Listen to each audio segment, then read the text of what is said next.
राजकारणाबद्दल काय सांगायचं आता, मी जे ऐकते आहे की लोक खूप भिवून आहेत, घाबरलेले आहेत.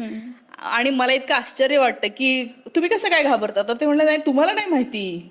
हा, माझा जिल्हा नांदेड असला तरी माझा तालुका वेगळा आहे, मी तिकडेच राहिलेली आहे, इकडे मी कधीतरी आलेली आहे.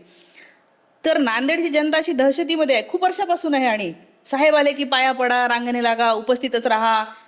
ही हुकुमशाही पद्धतच म्हणजे नांदेडकर कितीतरी वर्षापासून गुलामीचं जीवन थोडक्यात जगत असल्यासारखेच होते की बाबा सगळं त्यांच्या मर्जीने चालणार, त्यांच्या विरोधात एक शब्द ब्र सुद्धा उच्चारायचा नाही. आणि हे राजकारण जर असेल तर मी तर म्हणते हे राजकारण नाही आहे, हा अमानुष प्रकार आहे. राजकारण त्याला म्हणतात की हा सत्तेसाठी तुम्ही काहीतरी चांगलं करण्याचा प्रयत्न करता. हा म्हणेल मी जास्त चांगलं करतो, तो म्हणेल मी जास्त चांगलं करतो, आणि फक्त म्हणणार नाही, ते करून दाखवतील. याला राजकारण म्हणतात. की ते करून दाखवत आहेत, हे नुसते बोलत आहेत. तर ते राजकारण मला असं वाटतं पोकळ शब्द इथे चाललेलं आहे, आणि जे की सुधरावं अशी माझी फार इच्छा आहे.